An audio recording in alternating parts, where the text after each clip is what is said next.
Hello. Hello, hello. How is everyone doing? Oh, let me change where this microphone is. That's not going to work. That's not going to work. Hello. Hello and welcome, everyone. So glad that you are here. Empire Wars, welcome. Ruskler, welcome. JC, welcome. Tevin, hello. Hope you're doing well. How is everyone doing? I hope everyone is doing great. Vertratungs, Lur, welcome. Welcome to chat. Hello. Glad that you could join us. Pinduin, welcome. Hello. Bonjour. Hopefully, ooh, that's an interesting thing that just got pressed. How is everyone doing? Hardly working. Oh yeah, got that wonderful paid time off, baby. That's what we're talking about. Thoughtful gamer, thank you. Not my build. I cannot take full credit. The only thing I can take any credit for in the slightest is this fine building right over here. It's all I can take credit for. And who am I? Who am I? Give me a second here. There we go. Look at me. Can't even show stuff. But yeah, I can't even take credit for that. We had so many people gathering and helping with it. It's absolutely not a solo effort here. Kyla Wright, hello. Welcome. David Weiser. Can someone else hit like, please? I mean, yeah. Please, by all means, be my guest. Oh, that reminds me. I need to do an intro. Because these actually go directly onto YouTube. I probably could edit them. But I don't know. I feel like it's more genuine to just have it going. So hello and welcome everyone to another very professional Monday stream. I'm Eltarii, the professional gamer, and today we're going to be going over a couple of things. One of them being the roadmap roundup. Not that I have any new information or anything like that, but I do, in fact, have thoughts on what we're going to be expecting to see in the autumn. This is just pure theory crafting. Gonna try and not be too speculative. But we were talking about it yesterday in the Golden Company chat, and I figured, hey, you know what? Maybe we'll try taking a look at it on stream and see what everyone else thinks. Thoughtful Gamer, yes, I did do the church. It's called the Basilica of the First Redeemer. This wonderful, wonderful church.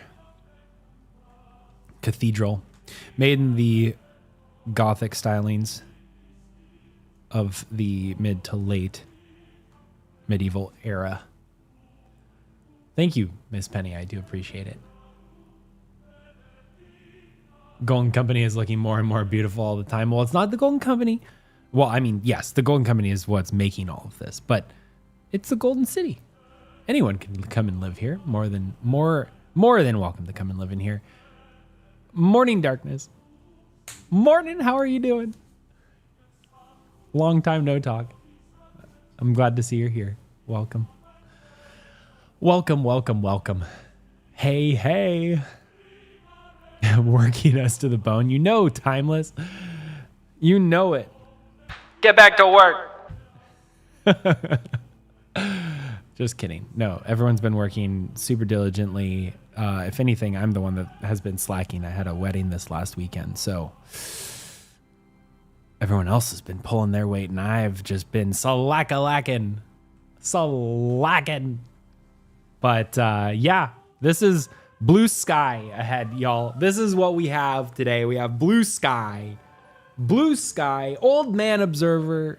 Thank you for the tier 1 sub. I appreciate you. In case anyone was wondering. You're all appreciated. Old Man Observer, you doubly so. Rip to all the GC guys now that building has picked up a lot in the city. The building has picked up a lot in the city, has it? I would say, Tevin, that, let's see, what's new since the last time we streamed? This is kind of new. It was only half built. This is kind of new. It was about half built before. Then over here, for the Hall of 100, a little bit of a defensive perimeter has been made. So that is potentially new since the last time we streamed on the last Very Professional Monday. And yeah, we got a couple of things here. We're building out an embassy, I think, right here. We have a couple of other guest rooms and stuff like that are right here for foreign dignitaries who are choosing to come and visit. So yeah. We've been building a little bit. We still have our hospital that's a work in progress as well. We have a couple of people, new players, not to the Golden Company, or at least not yet. I think one of them might have applied, but they're over here and they are building something. Architect by trade, if I recall, based on their application. So I'm interested to see what architect by trade translates to in Pax Dei architecture. I'm very interested. Frisella Wolf, your building with 50 million pieces is crippling everyone's ability to play. Are you purposely trying to tank the game with your griefing? Wow, that is a really interesting question, actually. The answer is no. So the game is actively being tested right now, and we are 2.5 months into active, fully open to everyone being able to play, and we are morning. I need to re-enable all those things. I'm sorry, but 2.5 months in, this is a moderate amount of building, maybe that the average player would get to in 6 months. If you have a decently sized group that's all coalescing and working together. I mean, the general area surrounding here has some relatively large developments in general as well. I mean, I think Dolavan was one of the first provinces to settle in Danu. So like fully cap out to get all nice and full. There's a lot of really great builds in this entire area. No, we're not actively trying to grief players by what we're building. However, we are testing the limits of what is indeed possible. And part of the reason why we're testing that is so that when the game actually releases, Timeless, thank you for the sub. When the game actually releases, do you want these kind of problems to happen in 4 months, 6 months? It's not that. We want this to happen. It's that we want it to not happen in the future. And we're not intentionally building things in a way where we're breaking the server. We're intentionally building things in a way that players who have a certain level of quality to what they're building. I mean, some of the stuff that we're building isn't crazy. I mean, like, let's take a look here. Don't want to go on a tangent, but like, let's take a look here. JC, if you're listening, I'm going to kind of call out your builds here intentionally. I mean, this build is a freaking box. It's not anything extensive. And this area has a lot of that. I mean, there's multiple buildings here that include mostly just boxes and nothing too crazy in the realm of the design area. Hype train. Yeah, so I know that it can feel that way when we do have buildings like this as well. Thanks, Morning, for the Prime sub. Appreciate you.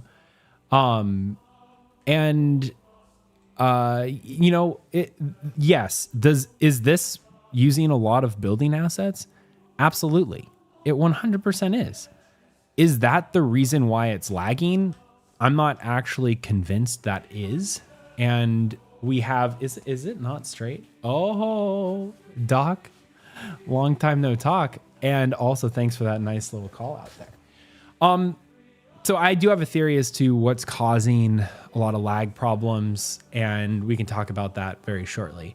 Let me make sure I get through all the comments here. Yes, the Basilica is insanely good. How many times did I die building it? Thoughtful Gamer asked that. Too many times. Way too many times. Miss Penny, I have a wholehearted feeling mainframe is about to kick our butts with more than one surprise. Silence always gives way to surprise. That is true. They've also been away for the better half of a month. It's like mandatory vacation in Europe, and a lot of their studio was probably attending the Olympics, which happened to be near them. They do have part of their studio in Paris. A majority of it's in Helsinki, Finland, and Iceland, where their headquarters is, or at least I think it is still. And they have mandatory time off. It's gonna happen, and it's good. It's healthy for that to happen, for them to take time off, and that's what they're doing now.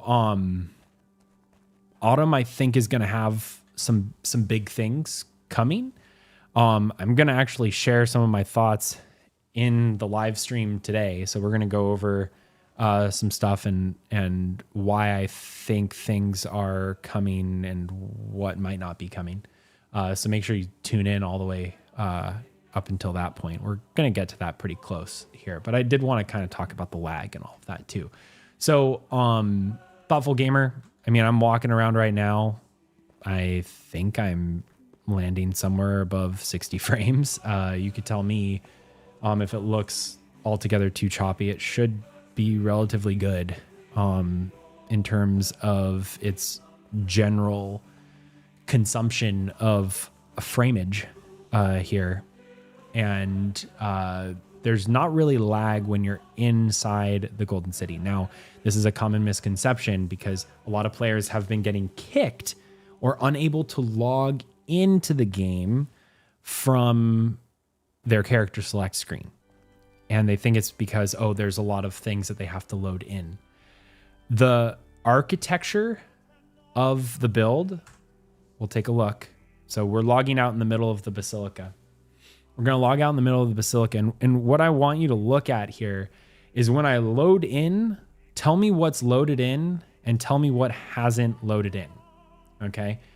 And what you're going to notice, sorry I couldn't stay long, gotta give the child a bath. Totally understandable. Morning. Thank you for stopping by. The move has been kicking your butt. We are finally getting settled. Hey, at some point, I'm pretty sure we're neighbors, Morning. Anyone who's wondering, you need to go check out Morning Darkness's channel if you haven't done so already. She streams Pax Dei. She streams Valheim. She streams a lot of stuff. She's a great content creator. We're also, I'm pretty sure, neighbors. Or nearby each other. So at some point we're going to have to meet up. Say hi. So notice when I totally screwed that up. We'll try it again. But the point that I'm trying to get here with showing you this login is you're going to notice two things. One, when I load in, there's going to be something that's already loaded in. All right. I want everyone to take a look. Okay. You tell me in chat what has and has not loaded in. And that's going to be a really big telltale sign as to what. There's the stun. There's the lag right there. Okay. What did you see already loaded into the game when I loaded in?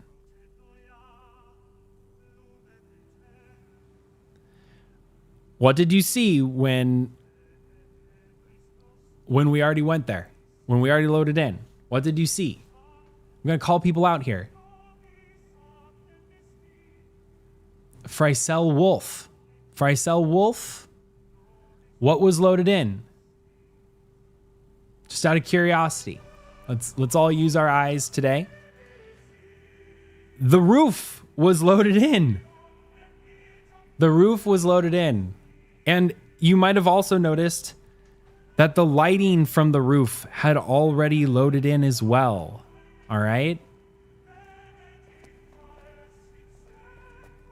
Choo-choo! Level 1 hype train. Thank you all for getting us there. I do appreciate you all. So the lighting from the structure already had loaded in. The roof already loaded in. Okay? The things that didn't load in, these torches, and, well, you couldn't see it because I wasn't showing it. But take my word for it. Chests. Chests didn't load in. Okay? This is an important observation because if you know, in any kind of survival game, the thing that really, really, really pulls on resource usage for your computer, for the server, for whatever it is, has nothing to do with the structure and what's being placed, which, mind you, it's in the millions what can be rendered on your screen. This is UE5. And it's nothing to do with everything here. It has everything to do with what's inside people's chests. Okay? It has everything, in my opinion, not an official opinion, but in my opinion, as Eltarii, the professional gamer, it has to do with chests and what's inside chests. Why? Because it's not just loading in the chest, it's also loading in all of the different things that are in each chest. Why? Because if you notice, when we go over, I'm going to go to our armory right now. When you go over to an armory, our armory, or any other box that has stuff in it, it's already loaded in everything that exists inside the chest. We go to the next one. It's already loaded it in. You thought it was currently UE3? No, timeless. So yes, and that is exactly what it is. And this is something that's known across many different survival games. It's not just Pax Dei. And Damone Kim is right if he's suggested that chests are part of the problem. And that is literally the problem. This is the first time that Pax Dei has existed with the number of players concurrently playing in any location for the longest period of time than ever before. And what does that mean, ladies and gentlemen? That means that literally we have been collecting resources, putting them inside of boxes, and we keep collecting more and more boxes and putting more and more things inside of those boxes. So over time, when you load in to a region, or in this case, a heartland province, you aren't just loading in. I mean, take a look here. We're going to go on a little field trip. You guys ready for the field trip? I'm flying. We're going to go all the way outside of my normal render distance, which you can tell is when the textures start fading away. Now, when we come all the way over here, what do you see here? We're outside of my render distance right here. We're outside of the render distance, but there are still chests that have been loaded in completely outside of the realm of what I should be able to see. When I load into the game, I am loading in what's inside this random chest that is located 1,000,000 miles away from where I actually loaded in, all the way over here. Now, imagine we have one of the more active communities in Pax Dei right now. That means everyone is collecting resources, putting them into boxes, and then putting them and distributing them like out to use or to not use. The benefit is that a lot of our community is still actively playing. So they are, yes, going out and gathering resources, but they're not stopping playing and not using those resources anymore. And they're just sitting there statically. They're constantly coming in and coming out and using them. And therefore, while we are seeing the problem and the stuttering, that's ironic. We're seeing the stuttering when you're loading in. That's the problem. Those are all the pizza ingredients in those boxes. I wish it was pizza ingredients in those boxes. So, for anyone to come in here and to just target the Golden Company specifically or the Golden City specifically and saying that we're griefing the entire player population because of what we're building is just truly not there. I mean, if you look at the distribution of chests that we have in our particular build, they're focused in like 4 locations. We have some chests located in here, which aren't numerous. There's not that many, but it's our reliquary. So that's where a lot of unique things are kept. We have some chests located right here, which is our blacksmithy, and that stores materials, but we're constantly chugging through all of those. So they're almost never full. We have a pretty extensive kitchen over here, which has a decent number of chests as well. But again, it's not crazy data banks of a lot of chests and resources. We have a lot of empty buildings that don't have chests. Maybe they're not empty, but they don't have chests. Even our barracks, which is designed to hold 100 people, all of our players are restricted to only having a maximum of 3 privated chests on their own. And this is something that we had before we were even thinking that there was going to be an issue with different loads on chests and stuff like that. So if anything, the Golden Company is being one of the most responsible with its chest usage. And that is ultimately why I think our server hasn't ultimately crashed out and not been able to load in. We, as the Golden Company, even have players that are having to play in other areas because they can't load into here. That's nothing on the Golden Company. That's everything on how Mainframe has designed their load in. And that's the problem. It's nothing that we're doing. Okay. And it's not anything that we're doing intentionally at the very least. So, it's kind of ridiculous to say for Zell that we're building with 50 million pieces, crippling everyone's ability to play. Sorry, I do have to stand up for people and defend what people are doing. So the only way the game's going to get better and the only way that it's ever going to improve is if we test it and we find out what these problems are. And that's what the Golden Company is here to do. The game isn't in its final state. Everything here is going to get deleted. It's all going to get deleted. It's all going to disappear. And there's nothing we can do about that. So what I'd prefer, I don't know about everyone else here, feel free to chime in, let me know. But at the end of the day, wouldn't you prefer these problems to exist now as opposed to when the game is in full release and there's no wipes planned on the horizon? I'm not going to make that decision for anyone, but I think a lot of people would prefer it to happen now than later. And that's the point of testing. We paid for access to test. You got to break it. You got to find out how it's working and make it better. And that's what Mainframe's doing. They are fully aware of the problem and they are working on the solution indefinitely. They're always working on a solution. They're very familiar with it. So let's not go too crazy on it, okay? Okay. Sorry, I got totally carried away there, but it happens. Mumnock, I know you commented a while back there, but welcome to the chat. I appreciate you here. Oh, JC, thank you for the 1 community gifted sub. I do appreciate you as well, as always. If that was a fresh login for the day, it is likely that you would see nothing but bare land, then some stuff loads. Happens at my house all the time. On the first load, seems the game remembers some of the stuff that you had loaded on logout.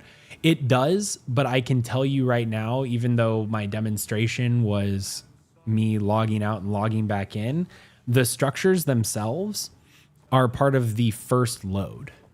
So when you're in the loading screen, the structure themselves is a part of the first load. And the second load happens to be, I think, a lot of the lighting, if I remember the order correctly. And then the third is all of the placed interactable assets like torches or chests. And I, again, truly believe that chests are the problem. It has nothing to do with plot placement. It's, like I said, the limits for UE5 are like in the millions of placing, like things that you can see on a screen before you completely freak the hell out. I mean, we're talking about nanite, even though nanite's not in yet, I don't think. Or no, nanite's in for foliage now, I'm pretty sure. So like, there's so many different optimizations features that UE5 has. It would be insane if anything that we're doing right now is even close to that. So, yeah, sorry. Don't mean to go crazy on a viewer, but when you come in hot like that and you're starting to point fingers, it's just not fair, because we're here to test. We're at the end of the day, everyone who's playing the game should be here to test. The game's not in a final finished state. There's only building that can really be done. And given the fact that, you know, the community that exists in Dolavan specifically is one of the more active communities in the game right now, and the fact that a very decent proportion of that very active community are the men and women that are building the Golden City, it's like, come on, give me a break. Give me a break. Give me a break of that Kit Kat bar. All right. Off the high horse I step. David Weiser, Mainframe stated they will upgrade Unreal at least twice and optimize as well. So not griping yet. And there's no reason to. We know that the optimizations are coming. UE 5.4 is coming down the line as well. And that's going to see huge, huge improvements. And I'm not at all worried about it in that way. Tevin, since props are the only non-world generated lighting, the only second load is just props, I believe, and the lighting from props load in the same time that the prop loads. Yeah, I'm pretty sure you're correct.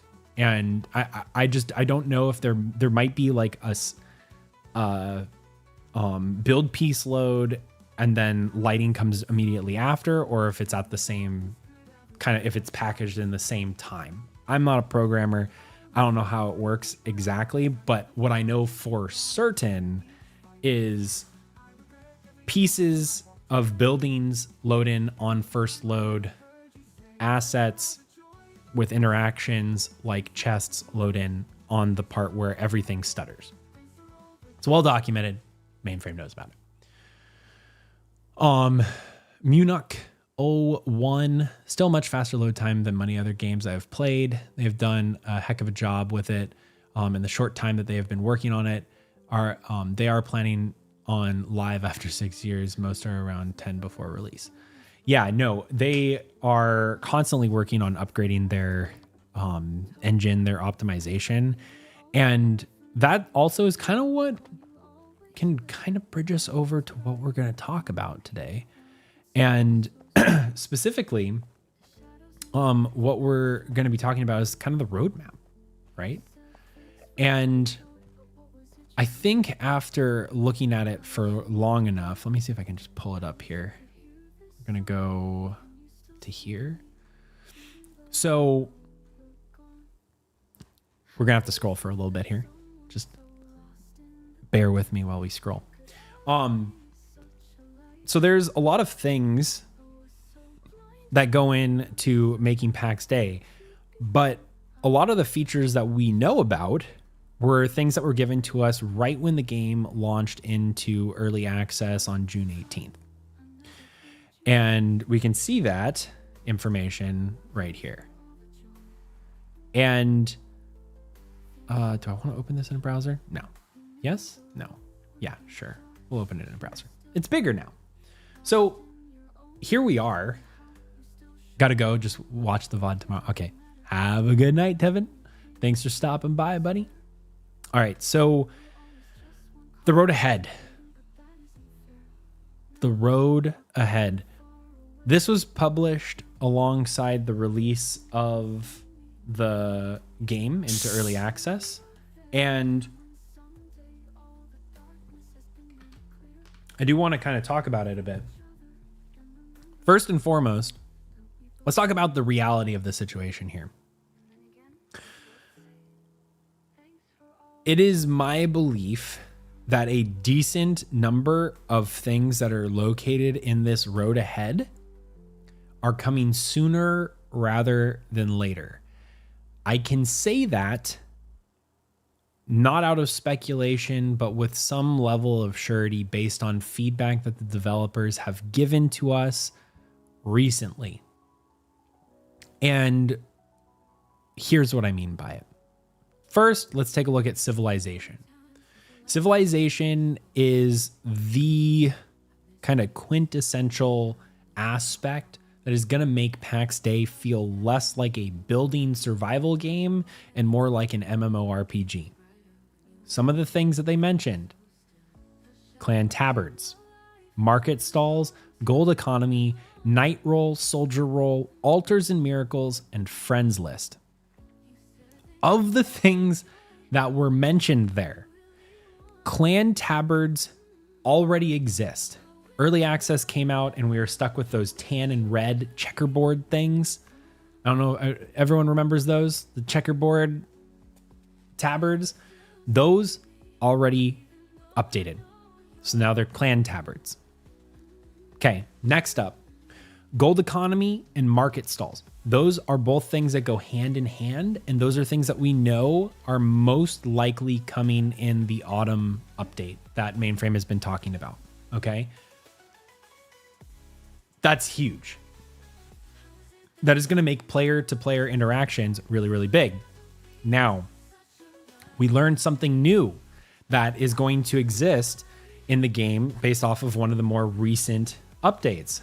And we can now scroll down here again because I opened it up in browser.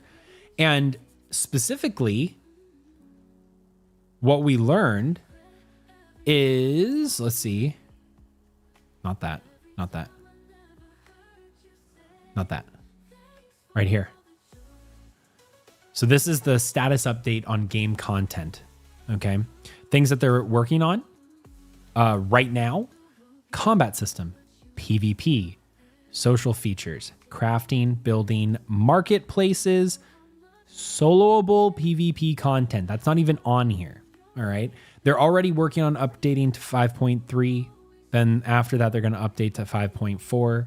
I would say when the update to 5.4 comes out, based on the stuff that's in 5.4 and how Unreal Engine works, 5.4 is probably going to be the wipe.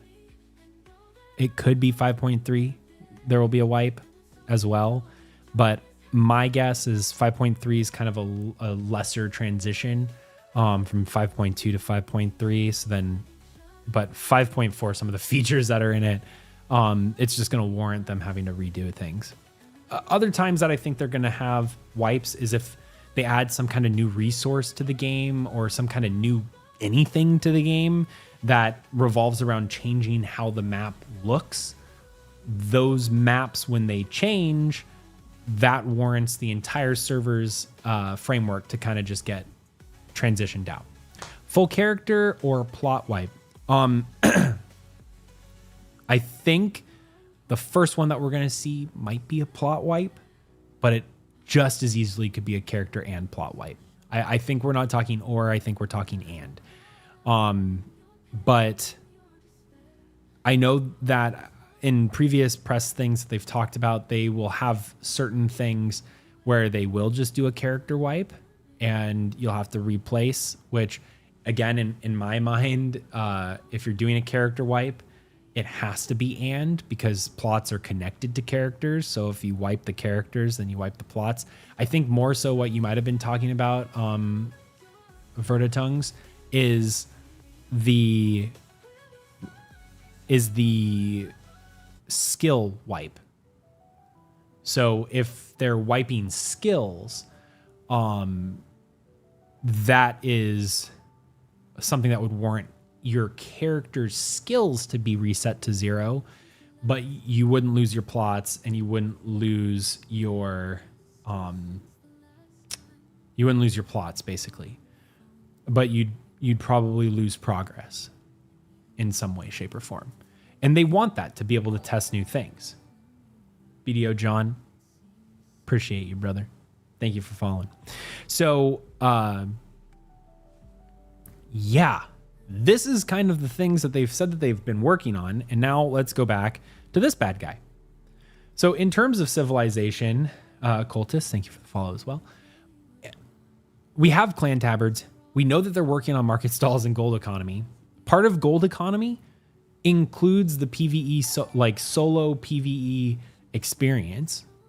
So we know those two things are being worked on. They said PvP, specifically with knight roles and soldier roles. Now let's talk about that.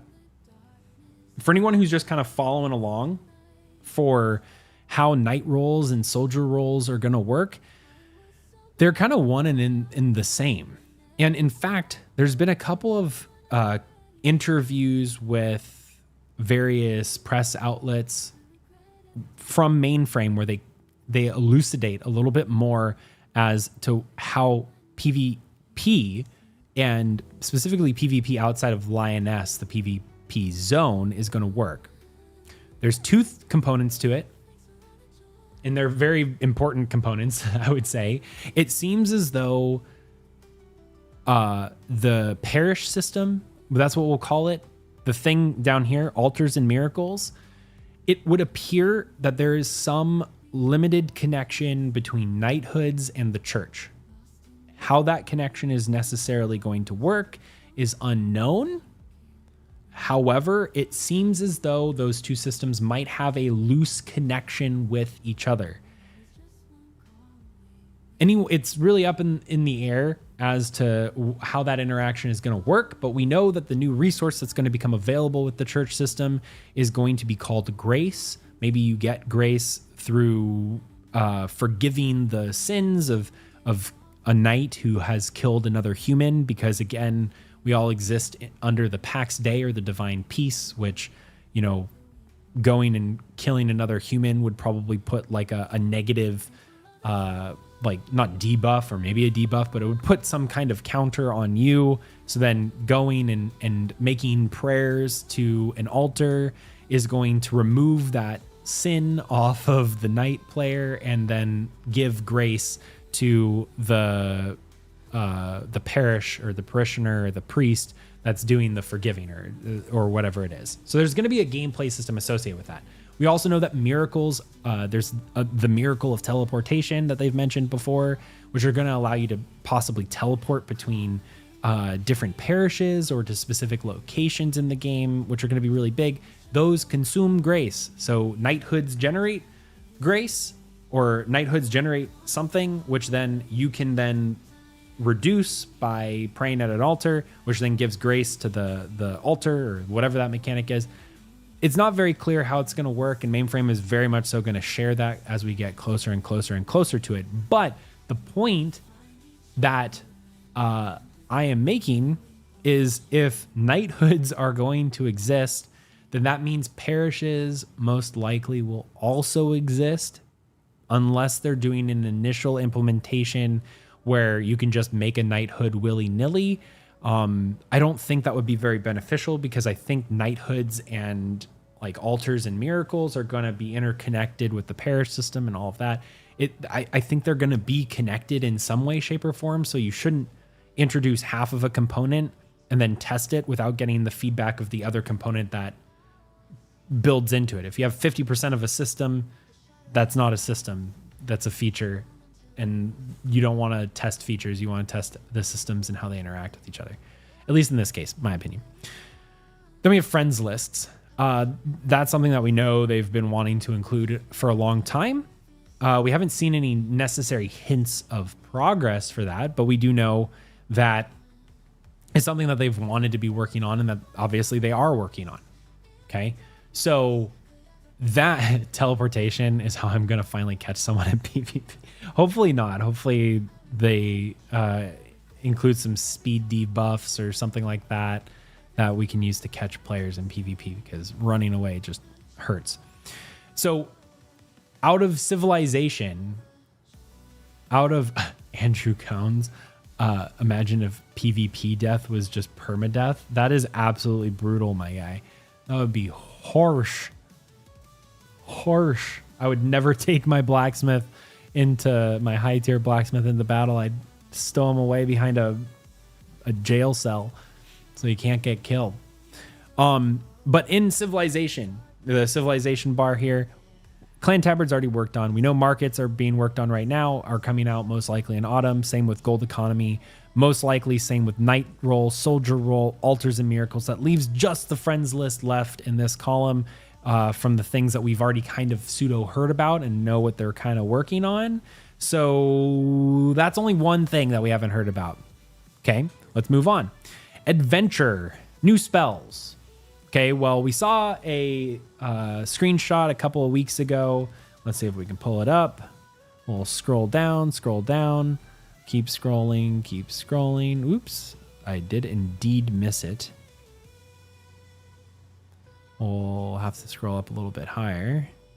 A little higher. And what we're looking for,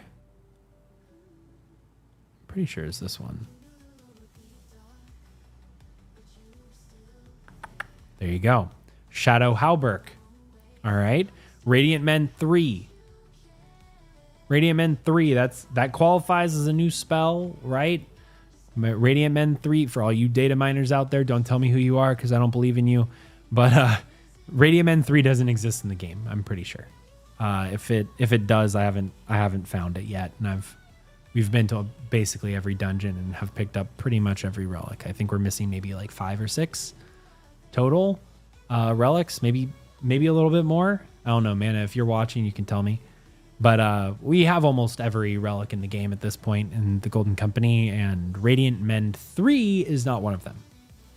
Also, this is on a tier 5 Halberg. You know, that's the full pip. It's not the 4 individual ones. This isn't something that we can make. Guess what that means?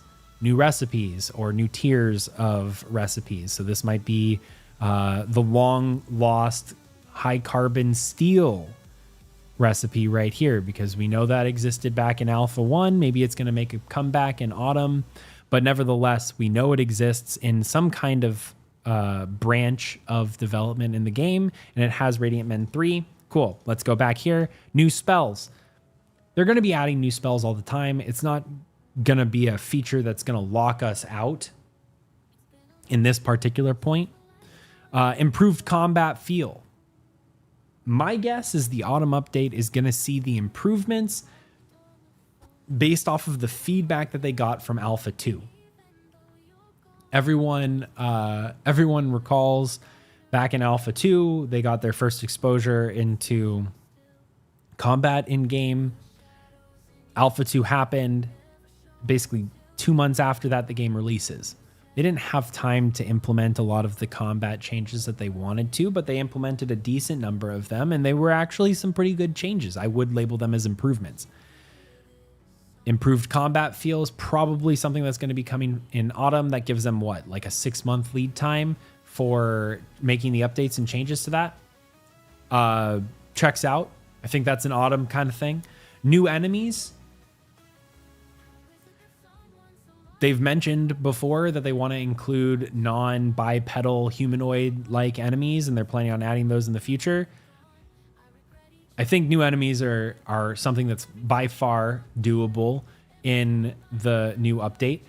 I also think that if they have solo PvE content, that they're going to add new enemies alongside with that solo PvE content, because currently a lot of the NPCs that exist in game right now are not soloable. Bunny, yeah. For anyone who's wondering, Bunny is a very scary demonic creature that's like 3 stories tall and looks like a very creepy spider. Bunny is not someone that we want to mess with, but has not been located in game yet. But we have seen a teaser way back when. If you check some of my YouTube videos, it's way back there. He means cuddly. Yeah, maybe. Then we also have weather. Weather.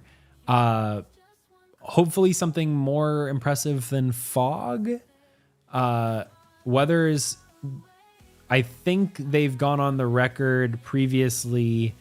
This was like way back, like almost over a year ago, where they mentioned weather because Throne and Liberty stuff was coming out, and their whole thing was weather will affect the map and how you play, and certain spells may or may not be available based on the weather and stuff like that. I don't think Pax Day is going in that direction, but they want to add weather to make things more immersive. So you have rain, so you have all these different things that are going to affect it.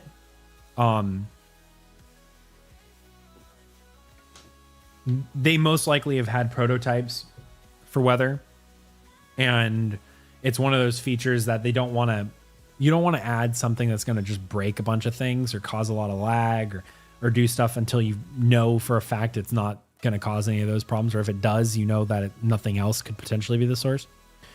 Improved NPC behaviors. I think we've already seen those. I think we have seen a shadow update and NPC behaviors have improved. I notice that NPCs are patrolling in dungeons a lot more. They're actually moving around and responding. They can hear you. They can hear others. So if you aggro a NPC and they get pulled, then they sometimes have a chance to pull other NPCs nearby, like they're hearing each other. Those behaviors also with regards to how people can tank. And you used to be able to create kind of like a shield wall around your main tank, and then the enemies couldn't actually get to them. So that is potentially a thing. Delvey Larkin, weather or seasons, will roofs be necessary to protect stuff? So seasons we'll get to because farming is in the homestead tab. So stand by on that one. Weather, will roofs be necessary to protect stuff? I think they explicitly spoke towards that. I don't think that's going to be a component. So what I mean by that is I don't think you're going to have to worry about storms coming through and destroying your stuff. I do see that as a potential way, though, to help clear out plots that haven't been maintained.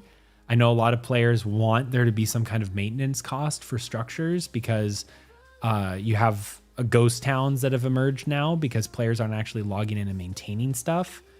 I do think that something like that might be necessary in the future, unless they add other systems and features that would replace that effectively. I don't think there's been any mention so far of weather damaging current buildings, though. Miss Penny, I'm still seeing mobs getting all grouped up like 5 wolves and 3 boars with 2 bears in a lump. Yeah, the pack of creatures is definitely a problem. They're all going to the same direction and they're not pathing around. It's a problem because it makes it really unengaging. It also is kind of formulaic though. So it's really satisfying pulling a large group of enemies together. I think it just needs to be a little bit more difficult, or there needs to be a little bit more nuance to it. But there is, I mean, seeing all those numbers pop up and things dying is fun. But there does need to be more difficulty and a higher skill ceiling for sure. I would prefer it for fact. When they introduce rain with the weather, they should make the pilgrim fire extinguish when throwing/casting. That would be funny. I do hope that they add in some features like that where different environmental factors are going to play a role in what you can craft. A great example would be if I'm in a forest and I'm casting some kind of like druidic magic, it should be more powerful in the forest than if I'm 10 layers deep in my bean dip. In hell. If I'm super far down in a dungeon, then it shouldn't have as much of an effect, maybe. That would have interesting interplay, or maybe depending on what your skill level is in the magic that you're casting, it has a diminished effect or a exponentially increased effect, depending on if it's a positive factor or a negative factor. But that being said, improved NPC behaviors, better crowd control. What does this mean? For anyone who's wondering, better crowd control means after you get stunned once, what happens the second time or the third time? I'll tell you.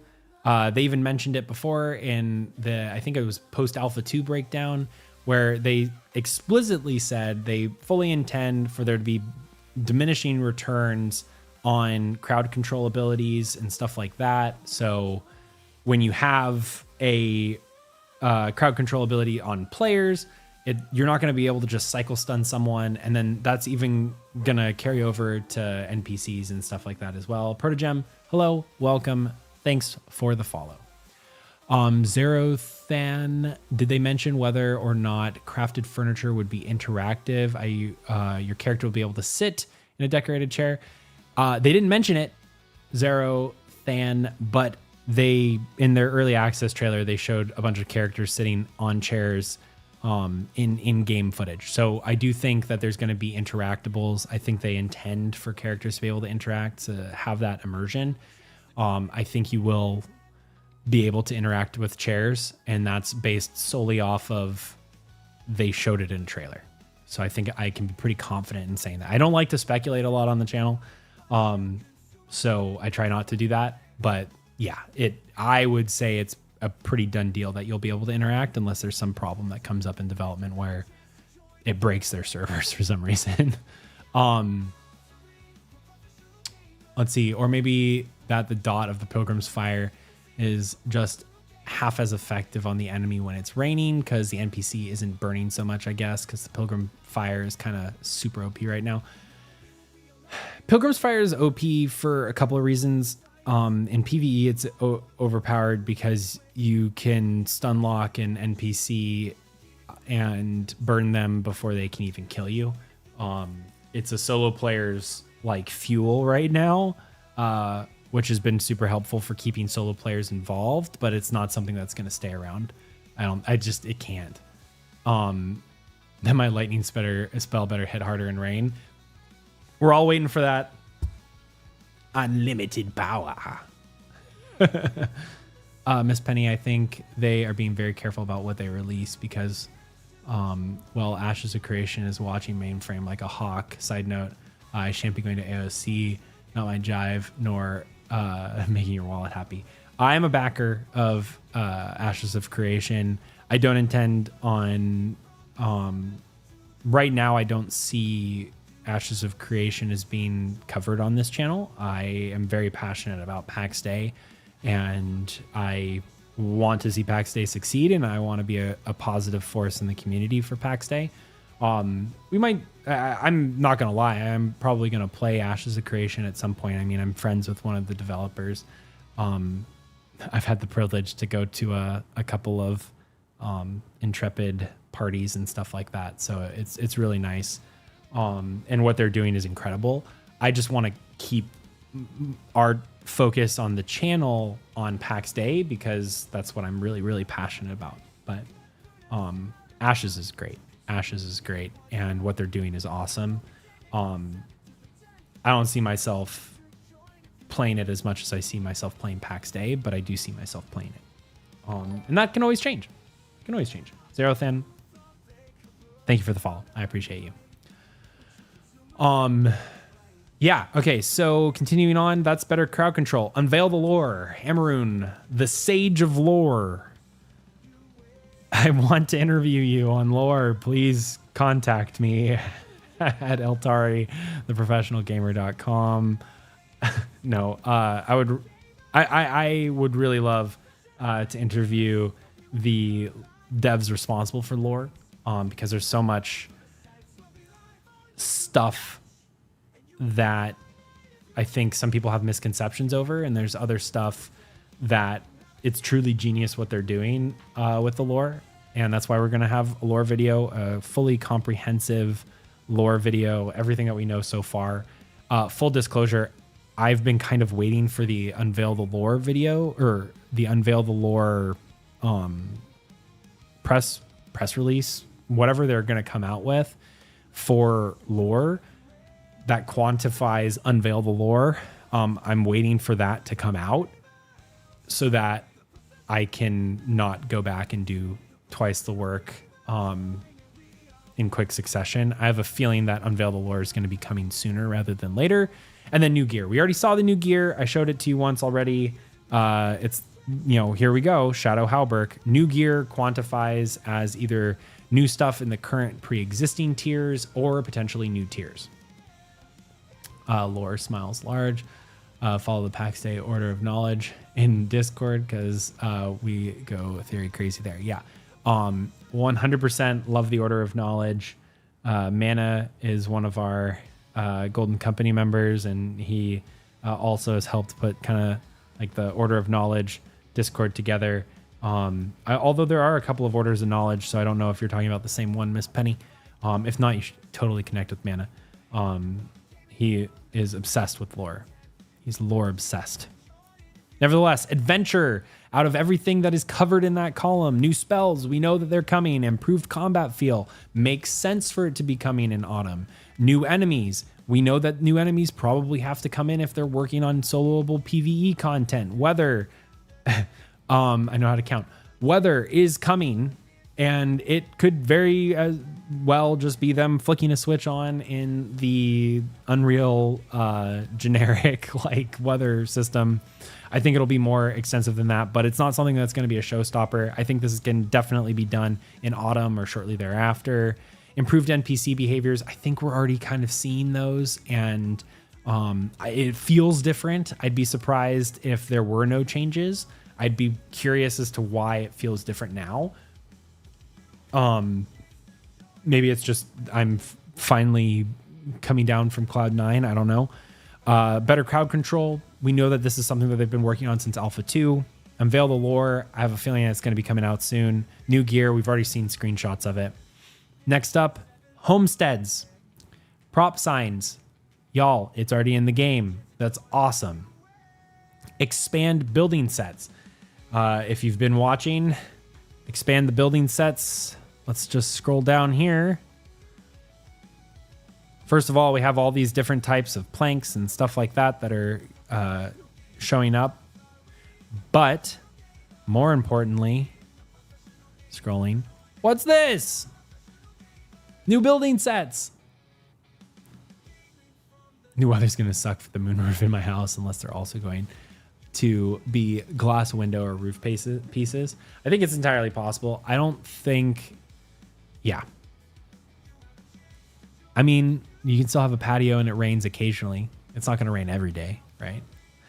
But here is new building pieces. This could be what they're talking about. The only thing that they're talking about. That's entirely possible. Let's hope for it. Also, something that I didn't note previously in the last PAX Friday review, I do think these are new build pieces. I think this is a window that is a single slot wall with a window in it. So I don't think we've seen that before. And I meant to mention that, as well as, you know, all the various Windows stuffs here, and also windows on this little windowsill thing as well. So definitely some new build pieces. Grapevine wall pieces. Grapevine new grapevines coming up the walls. I'd like to draw your attention to right down here on the screen. This is a stone wall that has vines creeping up the side. This is also a new texture for walls. And then I think this tower piece here... No, we have the pieces to make that right now, I'm pretty sure. Either way, these are new pieces that exist here, at least the grapevines creeping up the walls. So that's something that we've already seen in the early access trailer, meaning it's most likely on the in development branch. So just saying, what if we have to have silver fur for that? So Miss Penny, fun little context for silver fur. It originally existed in the game. I can't say exactly its original reason it existed in the game, but what I can say is in Alpha 1, you used it as a way to create reagents. I believe specifically you made Loyos tears or blessed powder. I always called it cocaine, but it was a reagent for spells.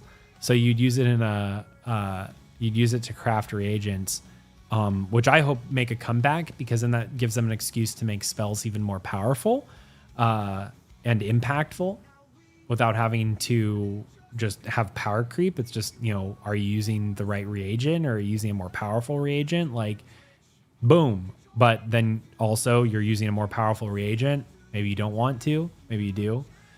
Maybe perhaps for staves and such. I think that staves are definitely going to be something that'll exist in the game at some point too. I am also hopeful that a more pugilist style build with like some fisticuffs or something like that will exist in game.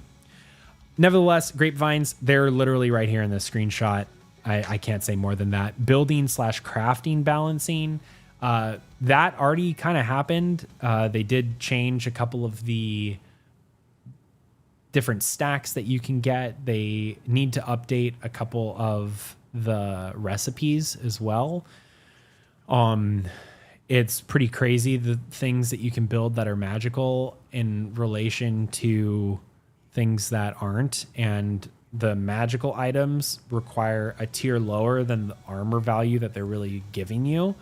And they're also giving you a spell, so it's kind of OP.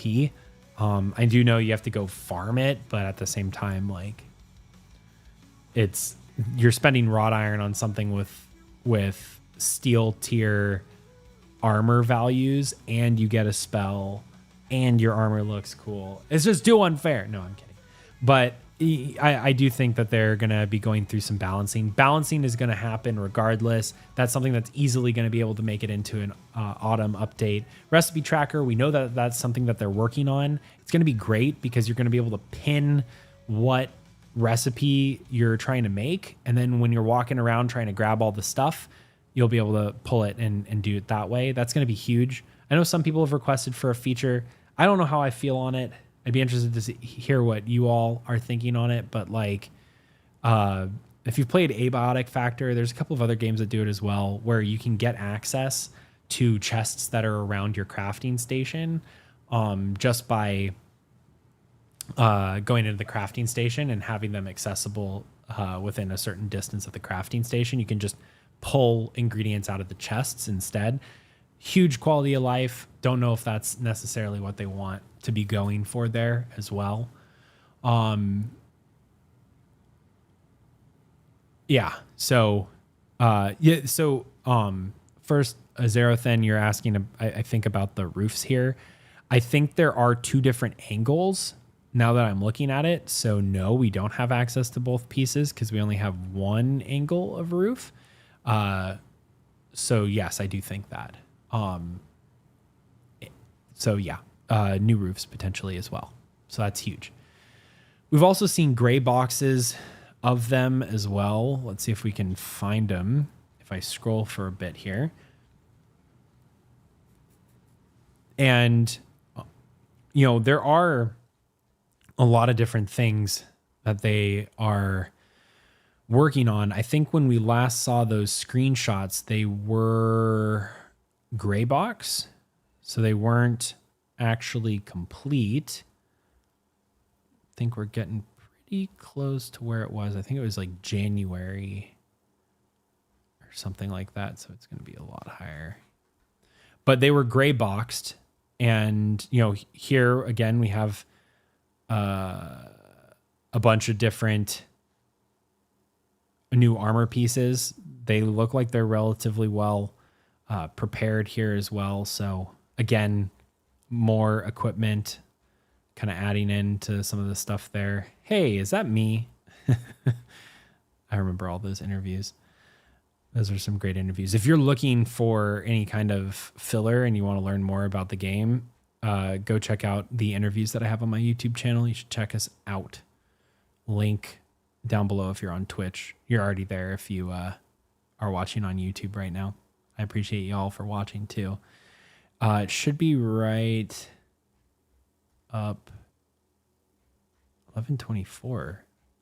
I must have missed it. But it was a lot of gray boxed like wood structures and stuff like that.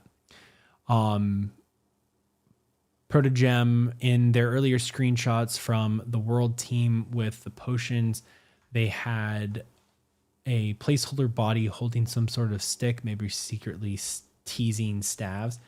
Entirely possible. If I'm being completely honest, there's a lot of things that I've seen in the game or in content that looks like it could come in and then it never does, or it hasn't yet. So I do hold my reservations. A big one is we've seen utility belts on characters where a lot of tools and like sheaths and stuff exist, and that doesn't exist. Something like it existed for a while, but then it went away. Delvey, I hope they change the font color of the background on the crafting screen. It's really hard to read some ingredients. Yeah, I think UI is nowhere close to done. UI is, I feel like, one of the last things you do, because there's no point in constantly making new UI if it's not close to feature complete. I'm no expert though. Continuing down the homestead column, recipe tracker we talked about, improved permission system. They've mentioned this multiple times. Pretty sure it's coming in the autumn update. And then lastly, farming planters. Farming planters. So someone mentioned seasons. I think seasons might exist eventually. They might be deterministic of what you can make in your farm plots. Right now, these are planters. They are not placing things in the ground. The fact that they have a distinction between planters is one of two things. One, that means that we are potentially going to get non-planter based farming in the future, and they're distinguishing that this is just planter farming, or that we are only going to have planter based farming, and they're limiting our expectations by only specifying it's planters. I hope it's option one, not where it is right now. When is EA coming? It is here. Early access is here. We're actually, well, I'm probably logged out now. Yeah, but yeah, we're here. Early access is here. In fact, if you want to buy the game and you want to help the channel out, that we have a referral code right up here. Over, I don't know, that way. I can never get that right. But yeah, so I mean, welcome to early access. Look, everything's loaded. All the props. Oh, the signs need to load. See, again, has nothing to do with the props. It has everything to do with the assets that are interactable. Like in the game Medieval Dynasty, seasons affect when certain things grow or are harvestable. I'm wondering if it's going to be something like that, and what Soul Mask has done. I think it might be eventually.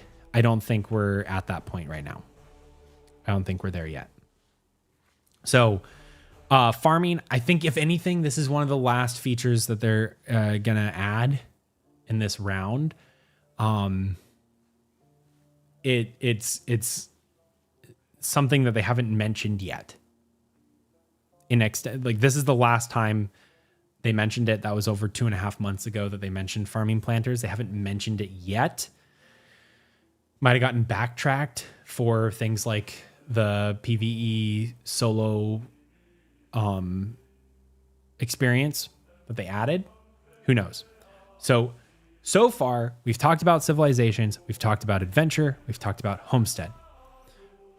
The only thing out of all of this list, out of 75% of all these categories, is farming planters might be a little bit late to the party, just because we haven't heard about anything yet.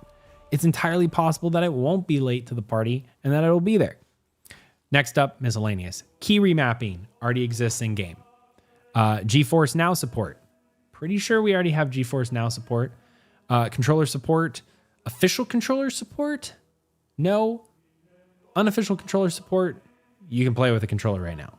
And you can remap all the stuff with the key remapping. I don't know if that qualifies as controller support or not. So, yeah. German and French localization, that could take some time. That could take some real time. But a lot of their team speaks French and German, so in fact, at different times there has been like French words in the game because of misspellings of English words sometimes. Like, it's entirely possible that that's something that could come in autumn. I don't know.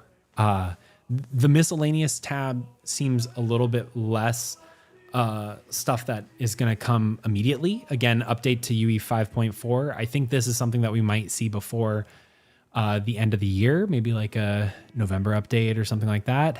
November, December, so that when people are off on holiday, maybe it comes out a couple of weeks before holiday in around Christmas time and New Year's and all of that, depending on where you're at and how you celebrate. Doesn't matter, because as long as they get it out before they go on vacation and everything's well supported, then making that transition might be really well for them to do, because then everyone will be playing a lot because they all have time off. Maybe that's just wishful thinking on Eltari's part. But then voice chat, they did mention that they didn't want it to be VoIP where you can't opt out. They want you to be able to opt in. So take that with what it is.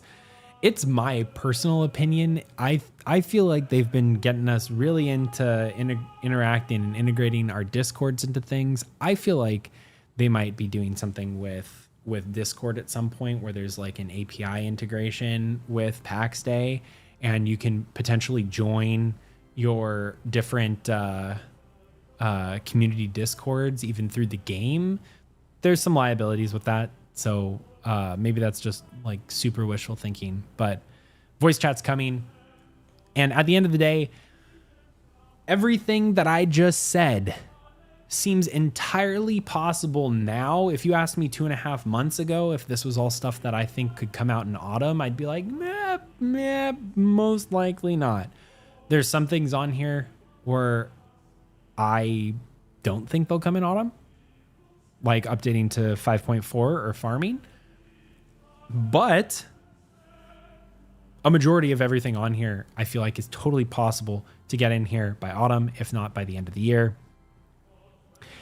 And that excites me a lot, because when I first saw this roadmap, I was like, damn, this is what's going to come out in the next 12 months. I thought this was a full year roadmap.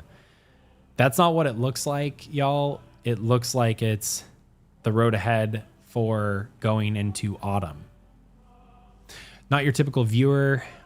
Is it going to be a full wipe, a plot wipe, able to keep your character's progress? How many wipes will we expect? They said to expect at least more than one during early access, but they are going to try and keep plot wipes to a minimum. When they do a wipe, they are going to let us know well ahead of time so that we can either stop playing or focus on doing other things. So yeah. Delvey, yes, I do hope that we have a mail system. That would be super useful. Really great to have any kind of offline messaging. Super useful for building communities so that people can see things. Also, being able to have a physicalized board that has postings on it that you can read, like a town crier, would also be really helpful as well.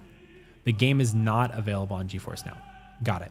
Okay, thank you for confirming that, Thoughtful Gamer. I do know that they have a full intention to put it on GeForce Now.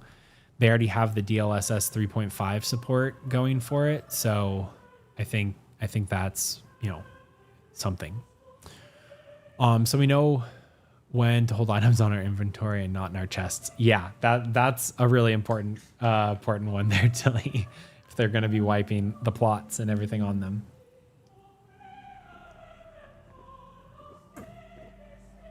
Yeah. Okay. So I'd like to hear, for any of you who are watching live, what your kind of thoughts are. My take is we're getting most of this sooner rather than later.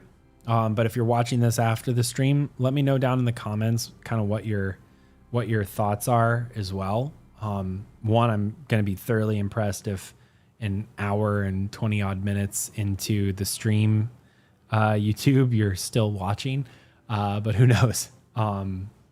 If you are here, let me know what you think about these thoughts as well. So if we have pigeons, there's going to be just way too many jokes about unladen African swallows. But either way, I digress. RO monster I just got here. Hey, and we're glad to have you. Welcome back. Yeah, pigeons would be fun. Ravens, pigeons, owls, whatever you want to call them. Call them something. Maybe, let us pick. Who knows? All right. Well, let's transition a little bit here. Some people were talking about lore in Pax Dei. And I've been doing some moderate preparations for the lore video, like I mentioned. So I was wondering, and since we have a decent amount of chat participation today, I was wondering if anyone has, for starters, any questions about anything that I've talked about right now. Feel free to ask, like at any point in time, but now's a great time to ask too. But I wanted to kind of transition for the latter half of this stream into talking about the lore as well. So if anyone has any clarifying questions on how lore exists in Pax Dei right now, I would love to answer them for you at the latter part of this stream right now. So throw any questions you might have my way, and I would love to answer them. Everyone throw Eltarii some likes because it works hard for y'all. Hey, I appreciate the shout out to give me some likes. I do appreciate it. Honestly, I am so very fortunate to be able to create content for everyone and, help to build such a fun community for a game that I'm so very much so in love with and enjoy the community that's here, the community that's a part of the Golden Company and the Golden City. It's all really, really great. Okay, so then let's see here. Wes Martin, welcome back. Long time no see. Hope you're doing well, sir.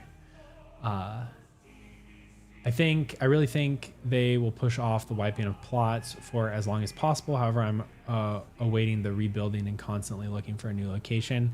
Same. We're not going to build here again, at least for the time being. We want to build in as many variable locations as possible. This build has been really fun because we can kind of do whatever the heck we want since we kind of own the island. But I do miss out on the opportunity to, collaboratively build with other members of the community.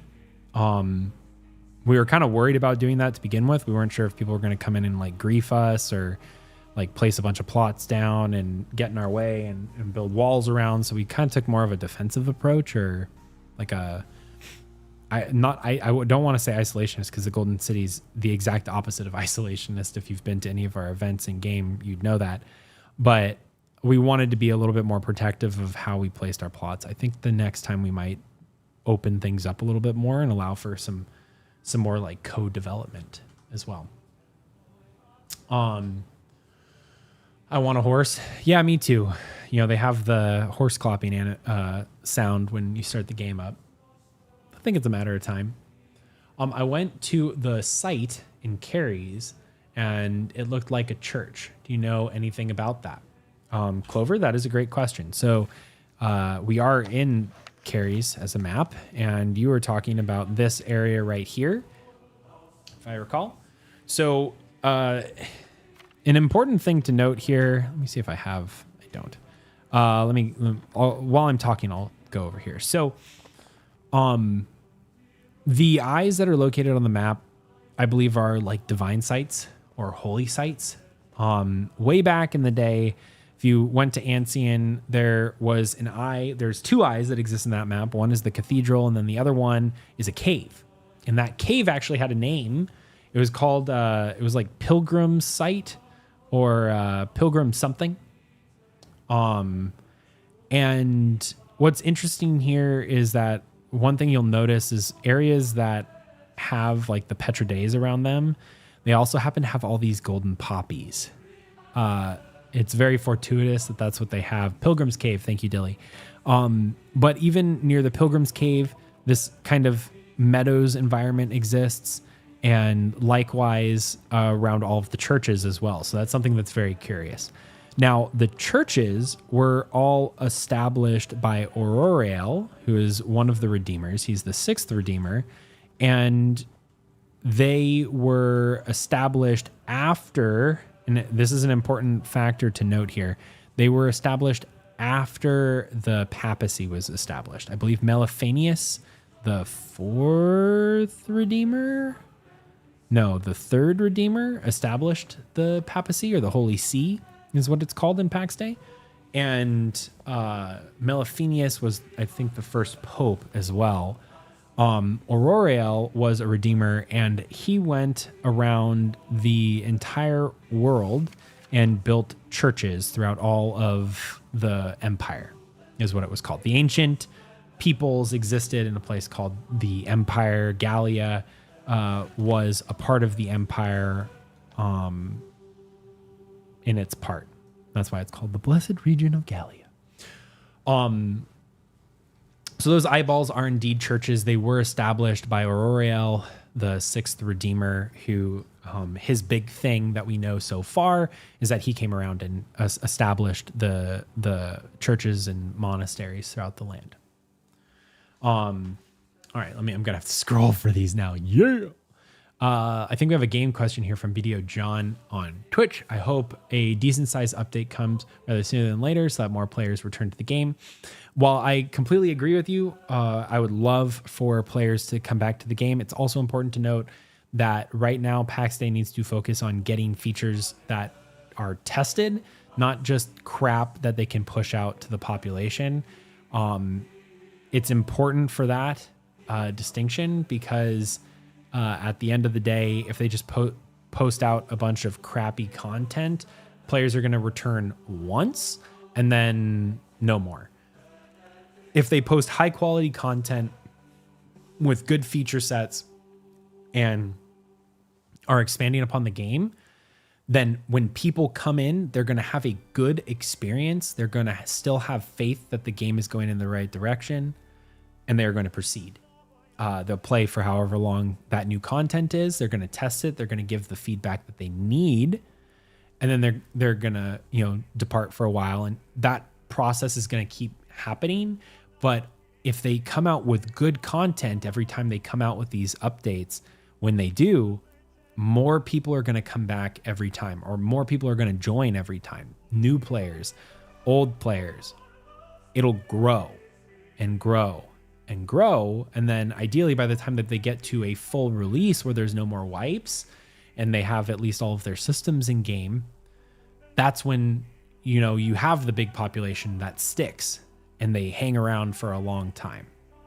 I think that's what they need to do, rather than just kind of shoo out some crappy update and then end up, in bad reputation.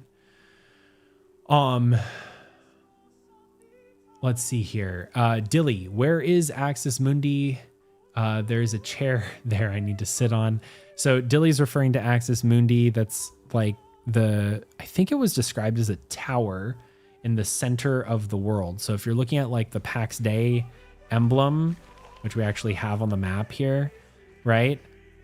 This is actually mimicking a map that existed in medieval times, where the actual real world equivalent, which we'll talk about real world equivalents versus Pax Dei, because Pax Dei is like a mirror universe in a lot of ways, but where there might be shared names, there's not necessarily any other instances of actual literal similarities. Like I don't think Jesus Christ exists in Pax Dei. I don't think they're like the way that the papacy worked, or the Holy Roman Empire, or the Ottoman Empire or the Byzantine Empire. Like those are real world things. They're different. Roman Empire, they're different here. There might be analogs, but they're not exact one-to-one translations. But the map that exists of the medieval world in Earth, the real world, had something very similar to this, where the center of the map, was considered Jerusalem, because again, in medieval times, everything was very God-centric. Everything, or it was believed that the sun, it was heliocentric. The sun was effectively like God, and it represented God in a lot of ways, and the world and the universe revolved around the sun. We know now that that is definitively not the case, which is okay, but it was more symbolism. And much to that way with a heliocentric view back in medieval times, there was this belief that, the holy city of Jerusalem, the thing that they went and fought many different crusades over and stuff like that, had a similar connection. It was the center of Christianity, and because during medieval times, Christianity and life were one and the same, for a lot of medieval cultures, that makes Jerusalem the center of the map. So they very much so had maps that looked very similar to this, and you had these center regions right here. Now, we can't read the scripts here, but I think it is safe to say that these 4 quadrants resemble the 4 different regions that exist in game. That's Gallia, Gothia, Anatolia, and Ithaca. And those are kind of the 4 regions, or Iberia or Ithaca?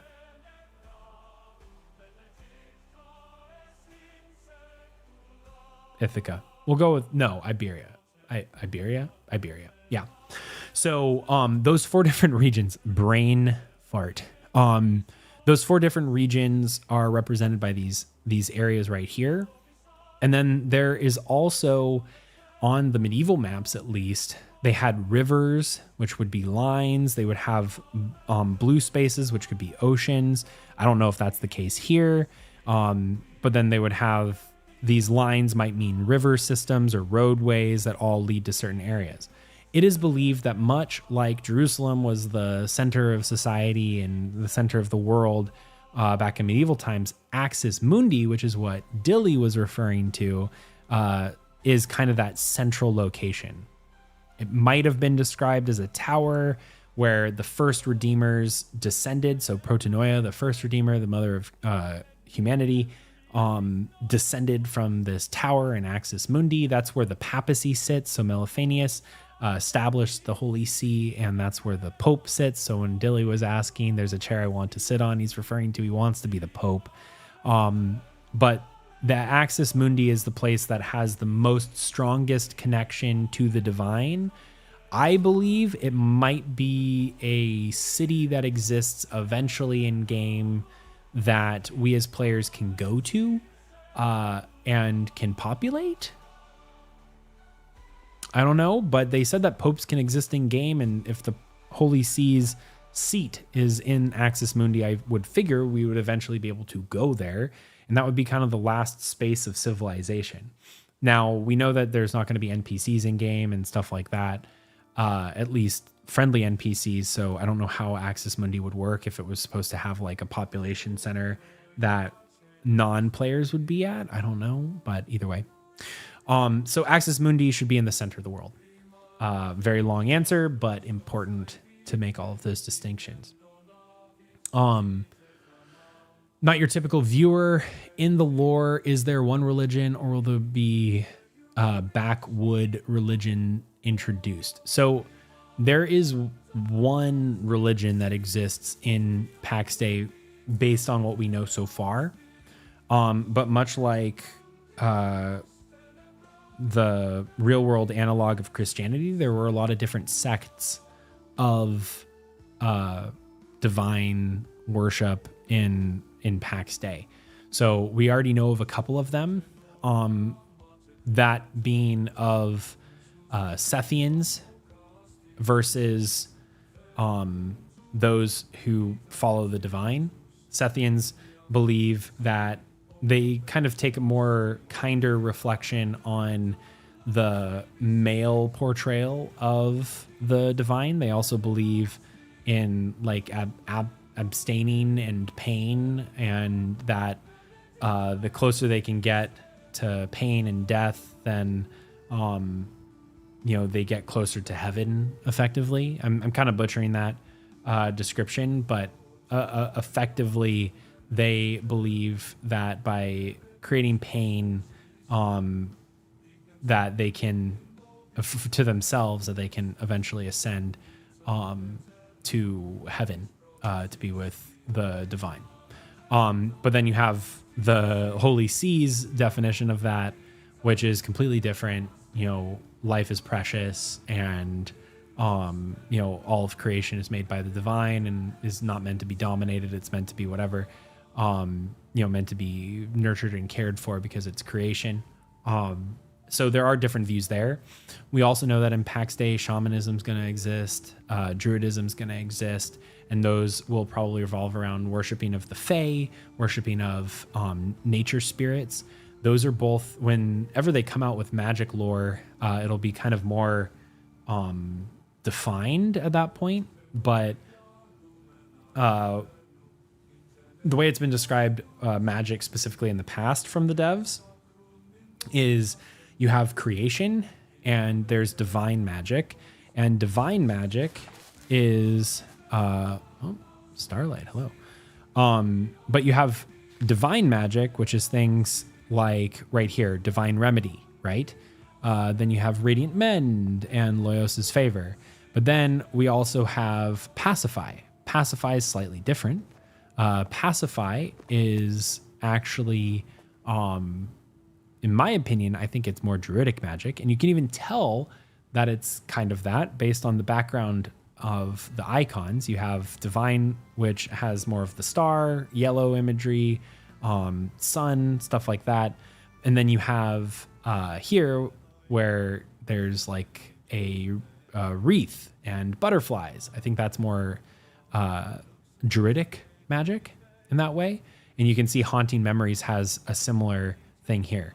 And that might be more to do with like the spirit realm of magic, where you have creation that was made by the divine. Magic that's sourced from the divine is called divine magic. But then you have other types of things that existed outside of creation. And that is like spirit force, where the creation, the magic from the creation is different from spirit magic, is different from shamanistic magic, which can be sourced from just living things in nature or life essence, or entities that are outside, like the Fae, who are outside of the realm of creation from a different plane of existence. Another thing that's outside of the plane of existence in Pax Dei lore is demons. Demons are in the realm of the Dark Lord, and the Dark Lord has his own realm of creation that he made on his own. Same like the spirit magic or the Fae realm. Those are all things that have their own planes of existence effectively, that are different from other aspects, other areas. So another type of magic, we'll put these on here and then put Pilgrim's Fire on.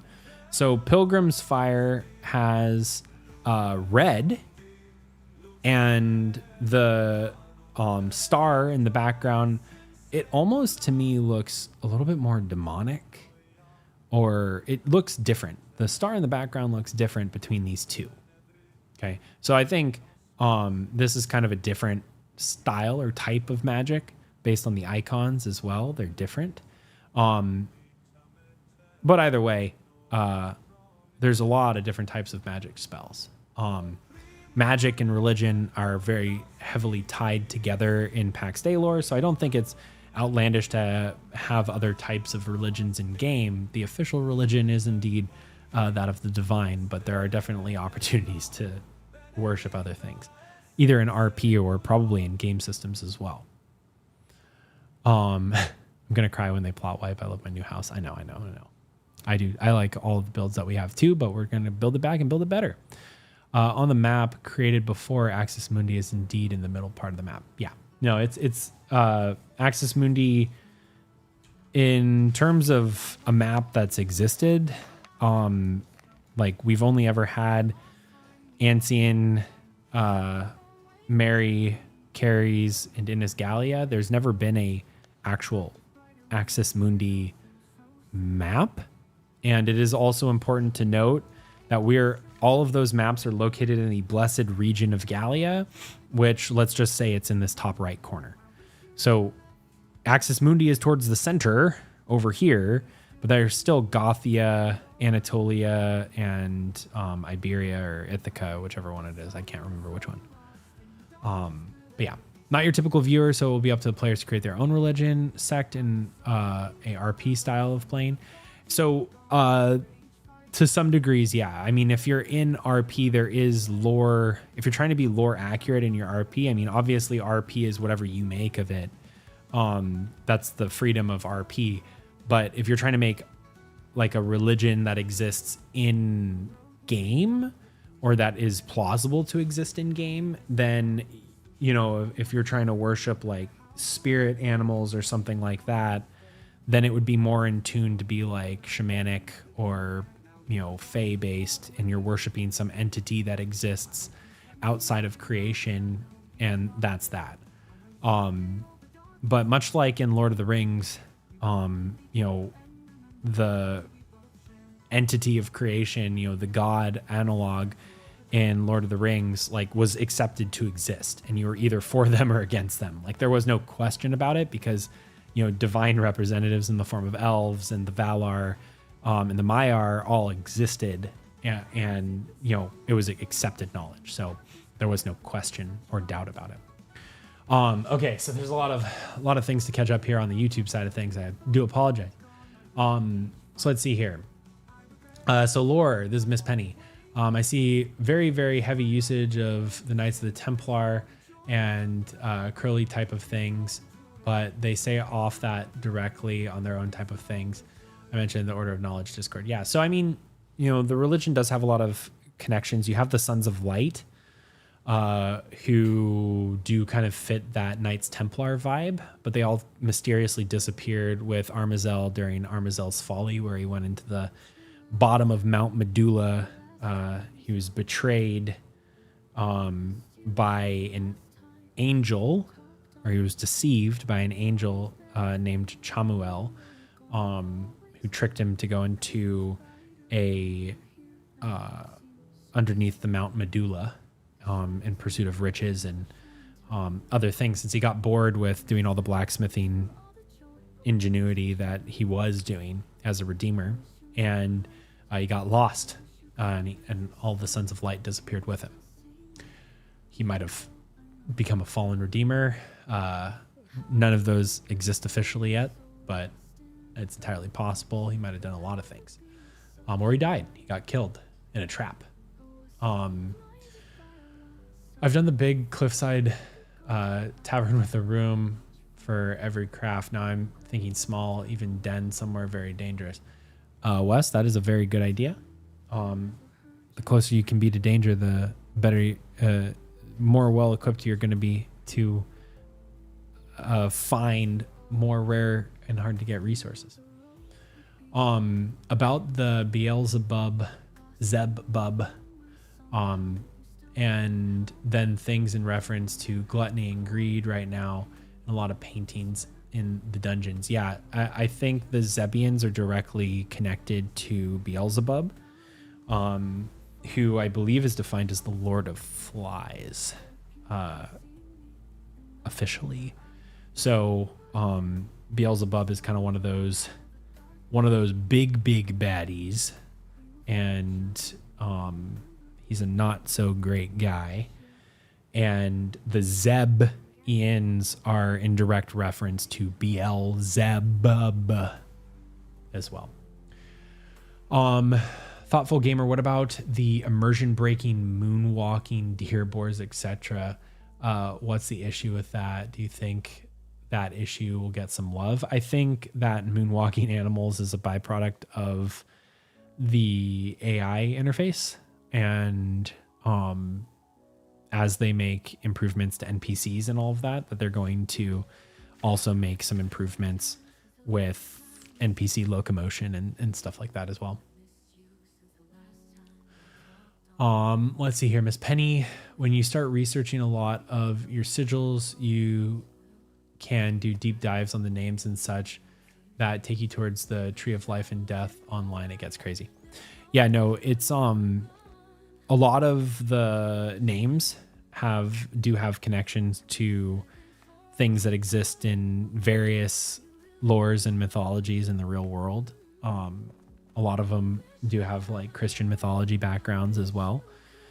Like the demons and the angels and stuff like that. So, yeah, your Google search history can get filled with a lot of crazy stuff. If you're not careful, you're going to get put on a list. RO Monster, I do wish people would stop making the religion for Christianity, because it obviously is not. Yeah, no, it's not. It's so my perspective on it is to say that it doesn't have similarities would be incorrect. There are obvious similarities that it has with modern day Christianity. And that's not a bad thing.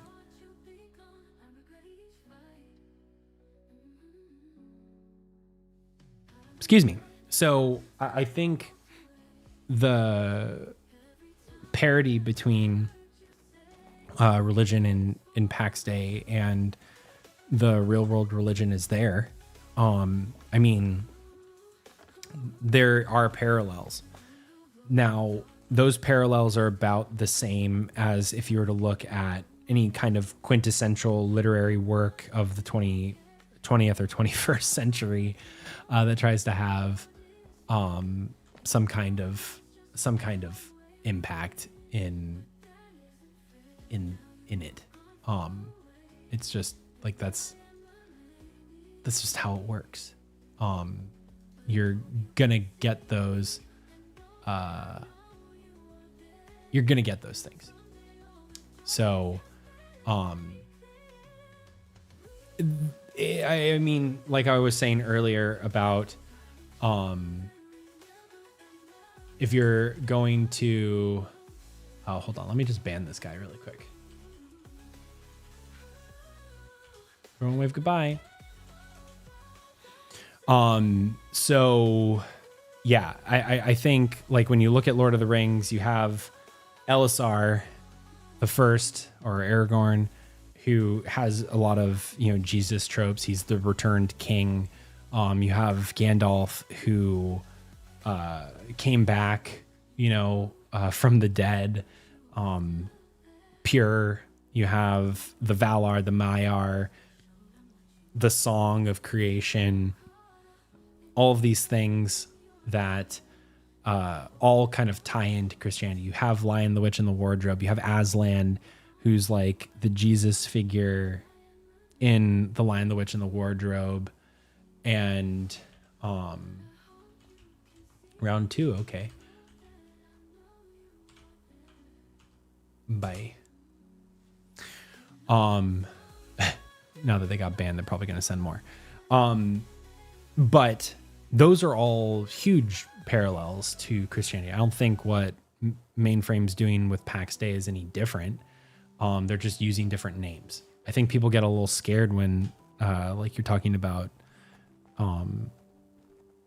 angels or demons or something like that. But I mean, so many different medias have been talking about those before. I mean, if you don't have a problem playing Diablo 4, then you shouldn't have a problem playing Pax Dei.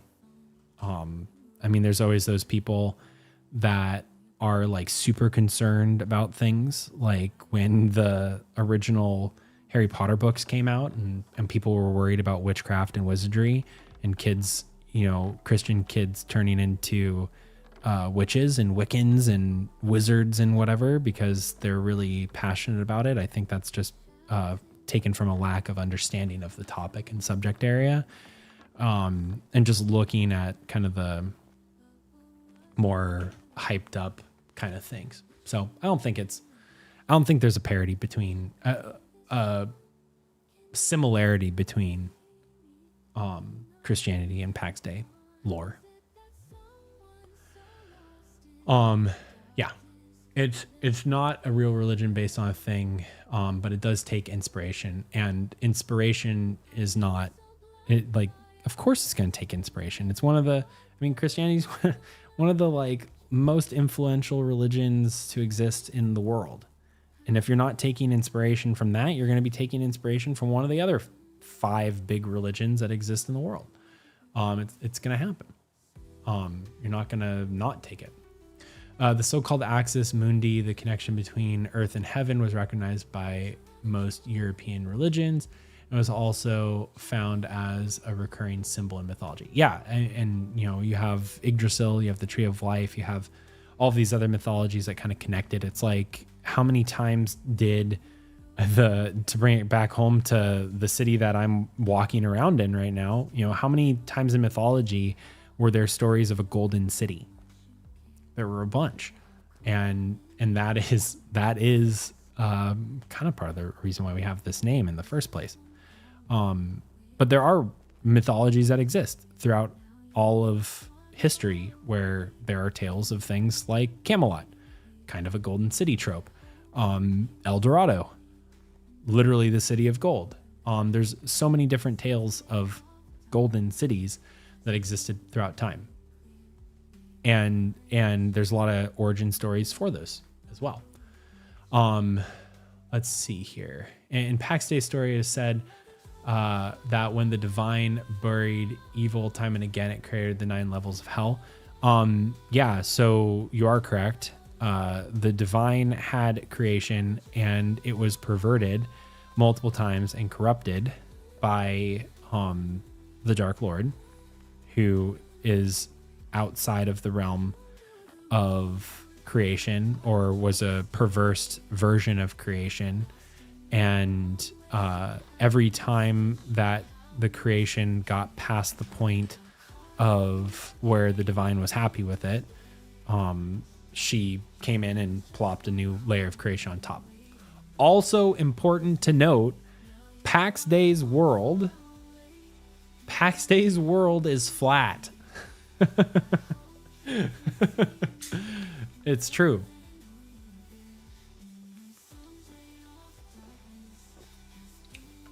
I'm pretty sure that's official lore.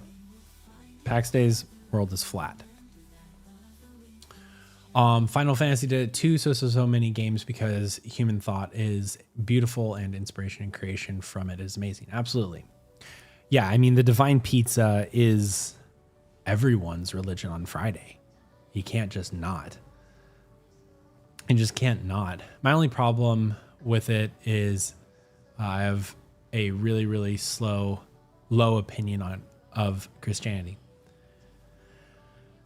Unfortunately, with Christianity as a whole, as with anything that exists in the world, there are perversions of anything. And unfortunately, Christianity is no different. The only difference really is the pervasive nature of Christianity in and of itself. It is a worldwide religion and has been for a very, very long time.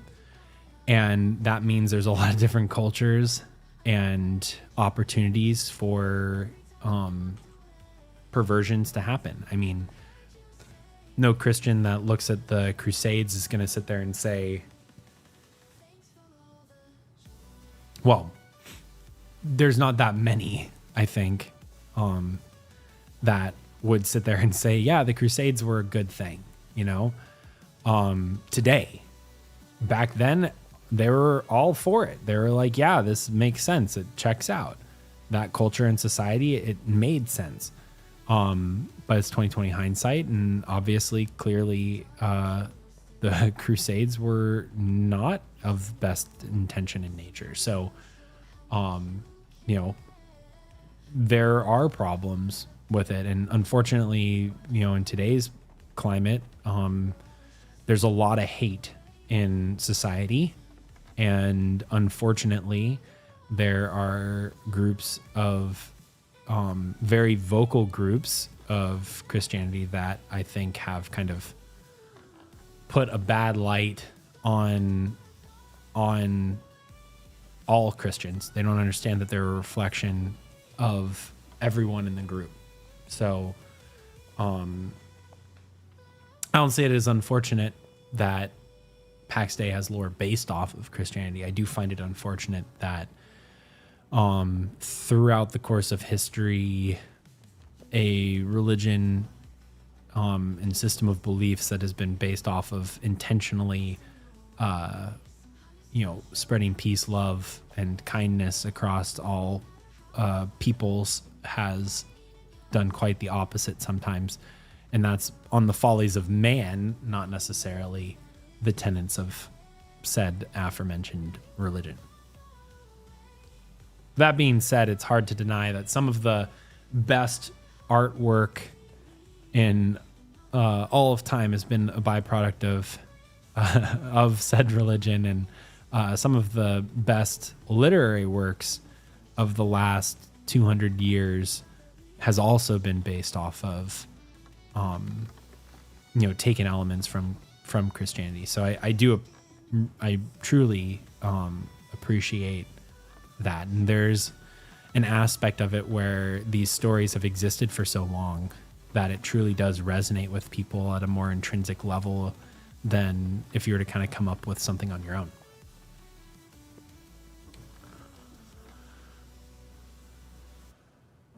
In game, though, that's going to be a key conflict, and conflict creates RP. Absolutely. And conflict is good because conflict is what allows for the exchanging of ideas and thoughts and opinions in a way where people can come to a consensus, or at least potentially come to a consensus on things. Andrew Kuhn's greed inspired the Crusades, not religion. Religion, Islam included, use it as a unifying vehicle. Yeah. Greed has inspired many atrocities throughout history. And in Pax Dei as well.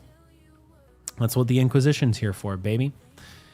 You never expect them, but then they show up and they kill your seventh?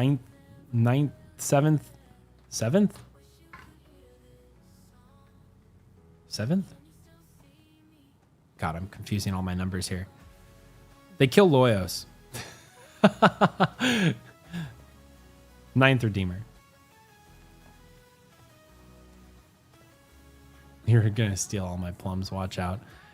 Honestly, you can have them. There's so many plums available in the PvP zone. It's nuts. Okay, we're getting pretty close to the end of the stream, and I've done a lot of laps. Next week, we are going to most likely be running a dungeon. If I recall correctly, the month of September is going to be a little shoddy. There's going to be one Monday on the 9th that I will not be streaming, but we'll make up for it most likely on the 10th. So that will be a Tuesday live stream. I will make sure to publicize that pretty thoroughly in the next 2 PAX Friday reviews. So just a heads up, we're not going to be here 2 Mondays from now. But we'll be back to the normal schedule after that. We just have an event that we're going to, so pretty important. But we're going to get out of the city next time we're streaming, and we're going to go do some exciting, fun stuff outside. But hopefully everyone found this stream pretty informative. For all of you who are watching not live, please leave comments down below what you're thinking about all of the things that we talked about today, from the roadmap and what we can expect in autumn, all the way to your thoughts on Pax Dei lore and how there's equivalents everywhere from real world Christianity to other aspects of history and all of that. I really, really enjoy doing all of these streams and getting to talk to everyone in the community. And, I've been really excited because I wanted to create kind of a nexus where the community, because a lot of the times we're all watching on YouTube over a week or 2 weeks or something like that, but I wanted to create a place where we could all gather together and just have fun and talk about all things Pax Dei at least once a week. And I'm really, really happy with getting to have these talks and conversations and answer questions with all of you. So thanks to everyone who participated in our hype train earlier today. I really do appreciate that, and I thank you all for your support as well.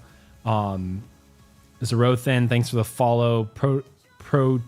Potato Gem. I'm sorry I pronounced your name wrong during the stream, but thank you for the follow as well. Crowrow 2, thanks for the follow. Cultist, thanks for the follow. BDO John, thanks for the follow. JC, thank you for the gifted community sub.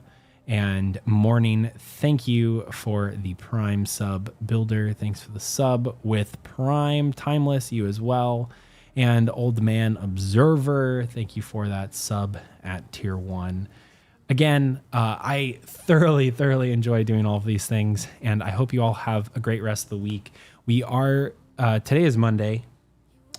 We're going to try and come out with the first part of our Cathedral series, so that's why I came up here. We're going to be talking about all the things that went into inspiring this build, all the way to the actual things that went into building this and how we built this incredibly awesome ceiling piece here as well. So be on the lookout for that. I think I'm aiming for either Saturday or Sunday. I feel like Sunday more likely than Saturday. So be on the lookout for that. We'll be back as well for the PAX Friday review on Friday. So I look forward to seeing you all there. But if you haven't done so, and you're on YouTube, don't forget to hit that subscribe button so you can get notified whenever we do come out with new PAX Day content. If you're over on Twitch, hit that follow button. I do appreciate if you would do that. Also, go and check out our YouTube channel. That's where we have most of our content. We've only recently started back up on the streaming, and if you know one thing about the professional gamer, it's consistency. So you can expect to see us here every Monday, 8 to 10 p.m. Pacific Standard Time on Twitch. Every Friday, we have our PAX Friday reviews where we go over all the fun, interesting, new, and exciting information that has dropped for PAX Day over the last week. And we have many other videos that are kind of in the pipeline at various stages. So thanks again. Do stick around here for a hot second. We're gonna go and raid somebody. I have to find out who that somebody is really quickly, and go and spread some love over someone else in the community. And yeah, let's go. Let's see, who are we gonna go see? Cool. I'm gonna go say hi to Chaotic Animal.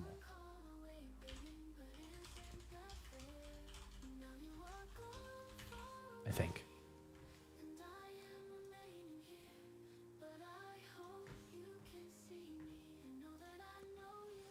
That works. What a noob. I posted it with a question mark. All right, everyone. I hope you all have a great rest of your week. I am thoroughly glad that you enjoyed the stream. We'll be back again next week. And until next time, this is Eltarii, the Professional Gamer. I'll talk to y'all later. Bye. And I guess we will also end things for YouTube as well.